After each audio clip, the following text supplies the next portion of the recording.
Good morning, everyone, and welcome to the Morning Breath live stream, where we start our day with coherence. I'm your host, Jeremy Tunnell, systems designer and coherence coach. And this is week 14, day 67 of our 14-week journey entitled The Path of Personal Transformation. I am much more awake this morning than I was yesterday. We are on the final week of this program that we've been doing for the past 14 weeks. Yesterday, we received the commission. You are the practice now. If you are starting with us this morning or just discovered us recently, it's okay. Many of the principles and the practices that we discuss, we're going to be rediscussing as we go forward. If you want to go back and try and understand what the path of personal transformation is, you can go to YouTube and onto the Plowline channel. And there you will find a course called The Path of Personal Transformation, and you can check it out for yourself. Today, we expand that responsibility outward because the future is arriving at an extraordinary pace. And one of the most powerful forces shaping that future today is, of course, artificial intelligence. It's important for us to remember that coherence is contagious because the future does not have to be determined by technology alone. It, in fact, must be determined by the consciousness that is guiding that technology. Every generation believes that it is living through unprecedented times, and yet human history is a story of continuous transformation.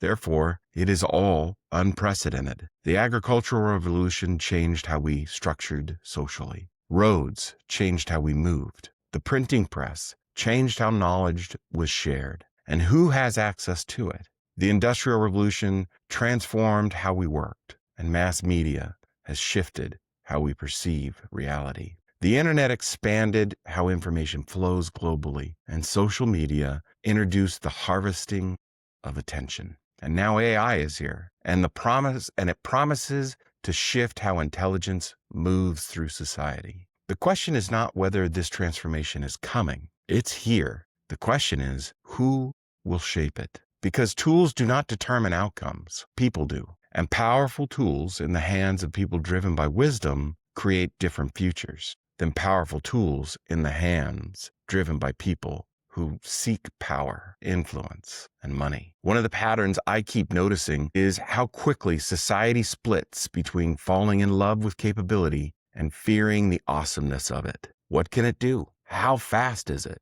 How much money can it make? How much labor can it replace? How much attention can it capture? But very few people stop to ask, what kind of human being does this create? The internet gave us unlimited information, yet many people became more confused. Social media connected billions of people, yet loneliness increased. Algorithms promised personalization, yet people became trapped inside digital echo chambers. Technology amplifies. It amplifies whatever values already exist inside the system. And AI is perhaps the greatest amplifier we have created thus far, which means this moment requires more than engineers and entrepreneurs. It requires systems designers, and it requires Zoetic practitioners. People capable of asking, what serves life? What deepens relationship?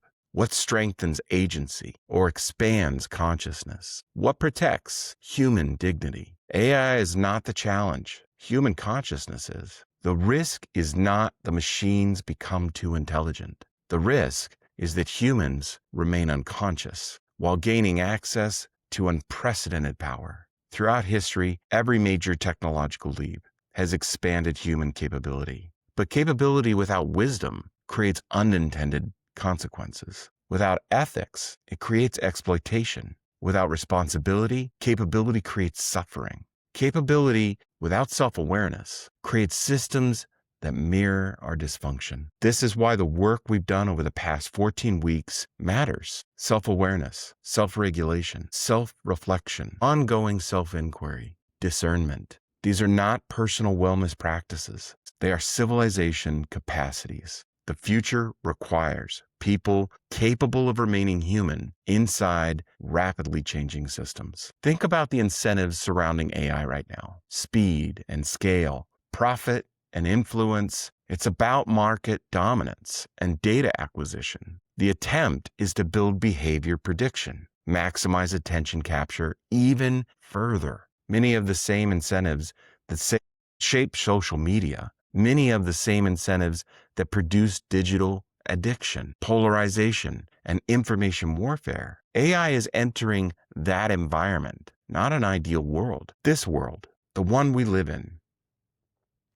And let's be clear, those tools may have turned into tools that maximize the cultivation and the maximization of attention capture. But human beings are the ones who choose to engage with it in that manner. They're the ones who choose to keep these apps on their mobile devices when they know that it's going to maximize the amount of attention that they give it. And that means AI will amplify the values embedded within the system deploying it as well, which raises a profound question. If AI increasing capacity to think, calculate, predict, and generate, illuminate, what unique human capacities must we intentionally cultivate? Presence, empathy, discernment, wisdom, ethics, meaning-making, and relationship. Ones and zeros, circuit boards cannot calculate these unique human abilities. We're living in a moment where what things we put secondary deserve primary attention. Wisdom is not weakness, and Zoetic values may become the most valuable contribution we each can make. From a systems perspective, AI represents a force multiplier. It accelerates whatever direction a system is already moving. AI can increase the velocity. A human system becomes more efficient. A dysfunctional one becomes more dangerous. An ethical organization becomes more capable, but an unethical organization becomes more powerful. This is why systems matter, because the future is not being created by the technology alone. The future is being created by the incentives, the assumptions, values, and paradigms embedded within the technology by humans. Paradigms are designed by people. This is where Zoetic practitioners become essential. Remember, the word Zoetic means pertaining to life, life-centered, life-serving, life-enhancing. The future needs people willing to ask, how does this serve life? Not simply, how does this scale, or where is the ROI, or can we maximize profit? We are living through yet another great transition in a very short amount of time. A transformation as significant as the rise of mass media and the internet or social networking. Many people are excited, a lot are fearful, and many more are confused. All those responses are understandable, but panic never produced wisdom, and denial has never stopped change. The invitation is neither blind optimism or catastrophic thinking. The invitation is conscious preparation. To become people capable of engaging powerful tools without surrendering our humanity. To become capable of remaining grounded when others become reactive. To become capable of designing systems rather than extraction. Coherence is contagious. Just as fear spreads or outrage infests, just as confusion propagates, coherence grows. One person becomes more grounded, then a family, then a team, then an organization, then a community. The future spreads through human networks, and so does coherence. We are the generation that is being called to move human consciousness beyond its current place. Today, I want to leave you with this thought.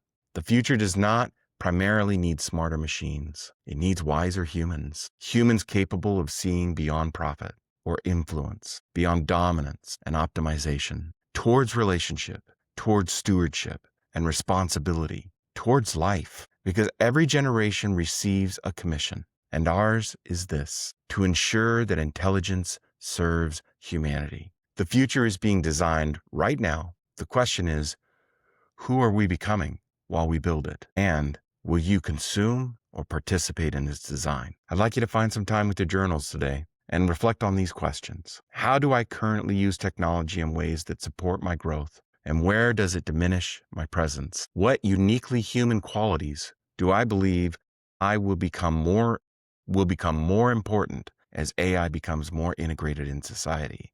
What does life-centered design mean to me? And how can I become a Zoetic practitioner within the systems I influence? Let's get into our breath work this morning. We'll practice for about 5 or 6 minutes, so find yourself a comfortable seat. Put your feet on the floor, shift your hips, and roll your shoulders back a couple of times. Breathe in through your nose and all your air out through your mouth with a big sigh. Pull your belly in, drop your shoulders, relax your forehead, breathe in and out with a big sigh. All your air. Now let's stabilize our breath. In through your nose for about 5.5, 6 seconds. Out through your mouth for about 5.5, 6 seconds. Let's find a pattern with that. In and out. Breathe in. Feel the air move past your nostrils, into your lungs. Breathe out. Feel it come back out through your mouth. Keep that pattern going. Place your hands over your heart, and let's begin our gratitude list. Silently to ourselves. Keep your breath going. I am thankful for the day. I am thankful for the sunrise. I am thankful for the birds chirping. I am thankful for the opportunity today brings. I am thankful for my support system. Expand your gratitude as you keep your breath going. When you get distracted, return to your breath and your gratitude. And let's practice on our own for the next few minutes. Stay with it. Keep your gratitude going. This is where the benefits come in. Be intentional. Feel your breath come in through your nostrils. Feel it go back out. Let's take a deep breath. Inhale. Exhale through your mouth. Come back into this space. If this resonates with you, stay with this practice, because the future will not be shaped solely by those with the most powerful tools. It will be shaped by those with the deepest responsibility. The greatest question of the AI age is not whether machines become intelligent. It's whether human beings become wise enough to guide them. Take a breath. I'll see you tomorrow morning.